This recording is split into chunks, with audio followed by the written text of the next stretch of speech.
बिहार ज़मीन सर्वे को लेकर काफ़ी लोग परेशान हैं क्योंकि ऑनलाइन अब आप खुद से अपना दस्तावेज़ अपलोड नहीं कर पा रहे हैं। कारण क्या है? बहुत से लोग कमेंट करके भी इस बात को पूछ रहे हैं कि हम ये जानना चाहते हैं कि आखिर ऑनलाइन अपलोड क्यों नहीं हो रहा है?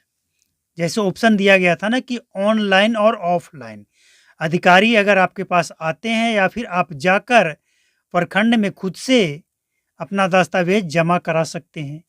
या अगर आप चाहें तो ऑनलाइन साइबर कैफ़े से भी आप करवा सकते हैं। लेकिन वेबसाइट काम ही नहीं कर रहा है। कारण क्या है? तो देखिए इसमें कोई बड़ा कारण नहीं है।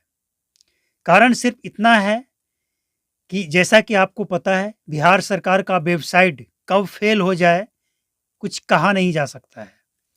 और ये कोई पहली घटना नहीं है। इससे पहले भी बहुत सारे वेबसाइट जो काम ही नहीं करता था, ओवरलोडेड 1 घंटा तक गोल-गोल चक्री घूमता था, वेबसाइट खुलता ही नहीं था।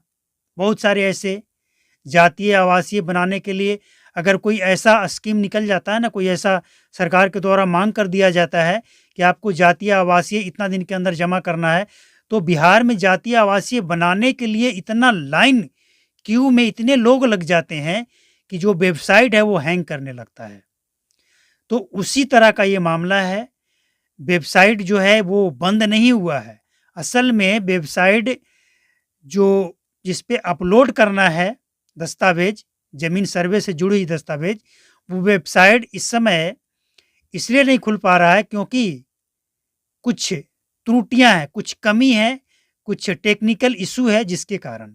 लेकिन इसमें काम चल रहा है और बहुत ही जल्द अगर ये सही हुआ वेबसाइट तो सही है, नहीं तो फिर दूसरा वेबसाइट बनाकर लॉन्च किया जाएगा। लेकिन सरकार पहले ये चाह ये रही है कि इसी वेबसाइट को फिर से चालू कर दिया जाए। तो जो लोग का ये सवाल था, उनको जवाब मिल गया होगा।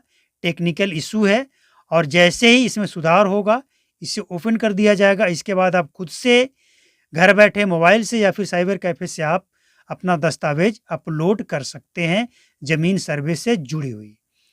अब कुछ लोगों का शिकायत ये भी है कि बहुत सारे दस्तावेज़, रजिस्टर 2 का पन्ना और खतियान या फिर गाँव का नक्शा, गाँव का खतियान, बहुत सारी जो ज़मीन से जुड़ी हुई पेपर है, वो ऑनलाइन उपलब्ध नहीं है। कई जिलों में, कई प्रखंडों का ये शिकायत है। तो अगर आपका भी ये शिकायत है, तो इस पे भी काम चल रहा है। अधिकारियों को निर्देश दिया गया है और बहुत ही जल्द सारे दस्तावेज़ ऑनलाइन उपलब्ध करा दिया जाएगा।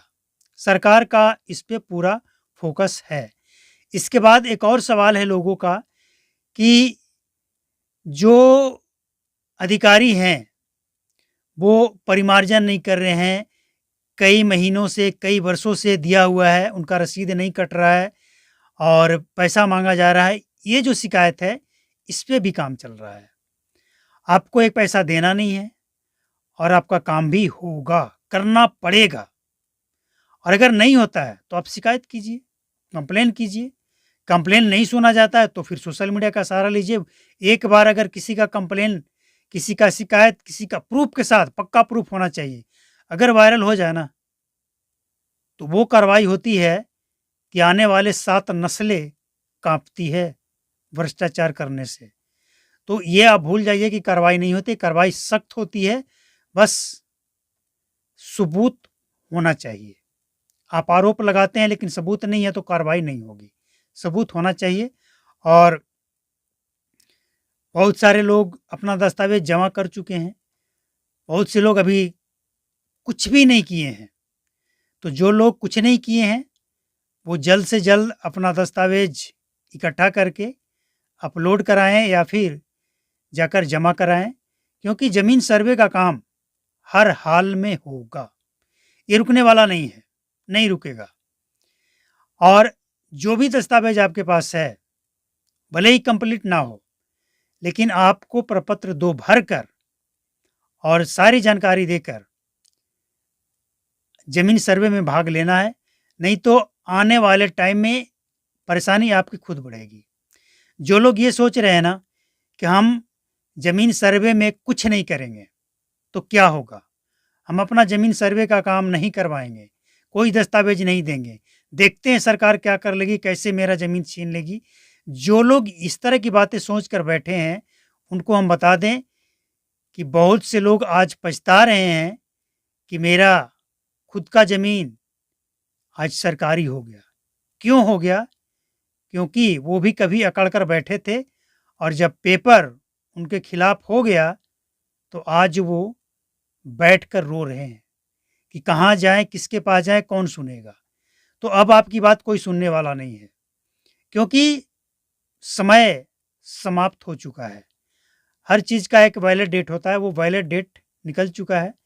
तो ये जो समय हम लोगों के सामने है, ज़मीन सर्वे से जुड़ी हुई दस्तावेज़ देने का, इसका सदुपयोग करें, अकड़ना नहीं है। इत्मीनान से जो है वो जमा करें और आप ये दावा करें, क्लेम करें कि ये ज़मीन मेरा है और इसके हम मालिक हैं।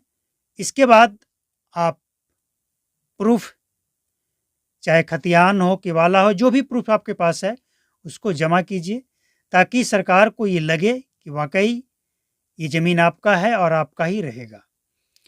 जो अकड़ कर बैठे हैं उनको पछताना पड़ेगा बाद में, तो अकड़ने से बेहतर है कि आज आप थोड़ा परेशान हो लीजिए ताकि आपके आने वाले पीढ़ियों को आराम हो। बिहार में सबसे ज़्यादा समस्या जानते हैं क्या है? बहुत से ऐसे ज़मीन हैं जो दादा-परदादा के नाम पे है और कई पीढ़ी गुज़र गया, लेकिन ज़मीन सुधरवाने, अपने नाम पे करवाने की बात सोचा तक नहीं। कारण जो भी हो, लेकिन समस्या तो है। तो जो लोग ये समझते हैं कि हम हिस्सा नहीं लेंगे, भाग नहीं लेंगे ज़मीन सर्वे में, उनकी सोच गलत है और ऐसे लोगों की बात आप भी मत सुनिए। आपके पास जो भी दस्तावेज़ है, उस दस्तावेज़ के साथ आप क्लेम कीजिए कि ये ज़मीन, इतना ज़मीन मेरे पास है, जो मेरा है, और इसके बाद दस्तावेज़ आप जमा करके दिखा दीजिए। तो उम्मीद है कि ये सारी जानकारी आपको अच्छा लगा होगा। अच्छा लगा हो तो लाइक करें, शेयर करें और चैनल को आने वाला हर अपडेट पाने के लिए सब्सक्राइब करके बेल आइकन को ज़रूर प्रेस कर लें, क्योंकि जब तक आप ये काम करेंगे नहीं, आपको नोटिफ़िकेशन मिलेगा नहीं, आपको पता भी नहीं चलेगा और बिहार में क्या से क्या कांड भी हो जाएगा। तो उम्मीद है कि आप बिहार ज़मीन सर्वे में हिस्सा लेंगे, आप अपना पक्ष रखेंगे और रखना चाहिए, क्योंकि ज़मीन आपका है तो थोड़ी परेशानी आपको झेलना पड़ेगा। उसके दस्तावेज़ के लिए रसीद नहीं कटा है तो रसीद कटवाइए, केवाला खतियान नहीं है तो उसे भी आप निकलवा सकते हैं रिकॉर्ड रूम से, और भाग हर हाल में लेना है, क्योंकि ज़मीन सर्वे को लेकर जो लोग ये अफ़वाह फैला रहे हैं कि सरकार झुक गई, सरकार को ये समझ आ गया कि ज़मीन सर्वे के बाद सरकार चली जाएगी, वो इस गलतफ़हमी में ना रहें और सर्वे भी होगा, सब कुछ होगा। बस ज़रूरत है समय के साथ चलने का, अधिकारियों को कोऑपरेट करने का, और अधिकारी भी आपको कोऑपरेट करेंगे, उनको भी आदेश दिया गया है। तो ताली बजता है दोनों हाथों से, यानी रैयत और अफ़सर दोनों तालमेल से जब काम करेंगे तो बिहार ज़मीन सर्वेक्षण का काम कंप्लीट होगा और एक यूनिक नंबर आपको इसके बाद दिया जाएगा, जिसके बाद आप अपने ज़मीन को आसानी से बेच पाएँगे और जो भी आप ज़मीन से संबंधित काम करना चाहते हैं, कर पाएँगे। तो उम्मीद है जानकारी आपको अच्छी लगी होगी। नमस्कार, जय हिंद, थैंक यू।